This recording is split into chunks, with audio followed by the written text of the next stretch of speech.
Bonjour, bienvenue à la deuxième étape du guide de mise en route de Remote Desktop Manager pour une utilisation individuelle. Créer un compte d'évolution, ajouter une source de données de type individuel et créer une clé maîtresse. Alors commençons par lancer l'application.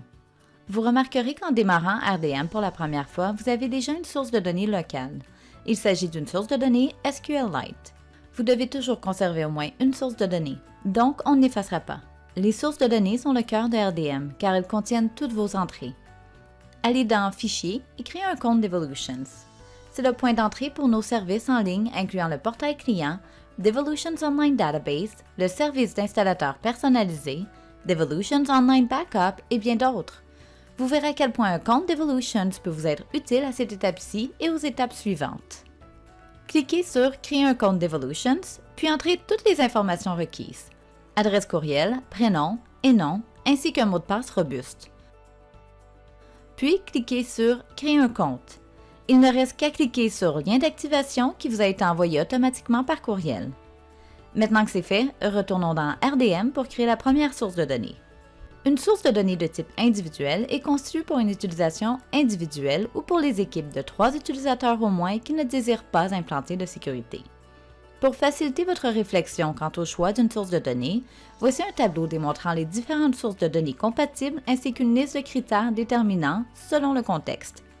Disons que j'ai besoin d'une source de données infonuagique qui me permet de partager les informations sur plusieurs ordinateurs et qui prend en charge le mode hors ligne. Je regarde le tableau et je constate que Devolutions Online Drive répond à tous mes besoins. Créons d'abord une nouvelle source de données. Pour ce faire, cliquez sur Fichier, Source de données, puis sur le plus pour ajouter une source de données. Sélectionnez Devolutions Online Drive et cliquez sur OK. Si vous souhaitez en savoir davantage à propos de toutes les sources de données prises en charge, je vous invite à visionner la vidéo En savoir plus à propos des sources de données de Remote Desktop Manager. De retour à notre source de données Devolutions Online Drive.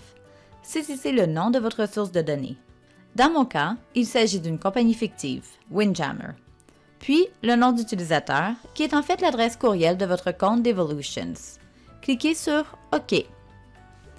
Une fenêtre concernant la sauvegarde apparaîtra. Pour le moment, cliquez sur Ne pas configurer, car nous verrons cette fonctionnalité en détail à l'étape 4. Si vous désirez supprimer la source de données locale, sélectionnez la source de données, puis cliquez sur X. Ensuite, on vous demandera de vous connecter à votre compte Devolutions, comme il est requis pour Devolutions Online Drive. Entrez votre mot de passe et cliquez sur Continuer. La fenêtre clé maîtresse de la source de données s'affichera. Lorsque vous choisissez une source de données qui n'est pas de type sur site, vous devez penser à la sécurité des données au repos dans un environnement portable comme une clé USB ou un disque dur externe. Nous vous recommandons fortement de chiffrer vos données stockées dans des fichiers à l'aide d'une clé maîtresse. Ainsi, vous serez la seule personne qui pourra voir les données. Alors, entrez une clé maîtresse robuste. Assurez-vous de la sauvegarder à un endroit sûr. En cas de perte ou d'oubli de votre clé maîtresse, il est impossible de récupérer vos données. Et voilà, vous pouvez maintenant voir ma source de données Devolutions Online Drive. Vous êtes maintenant prêt à configurer Devolutions Online Backup dans notre prochain tutoriel vidéo.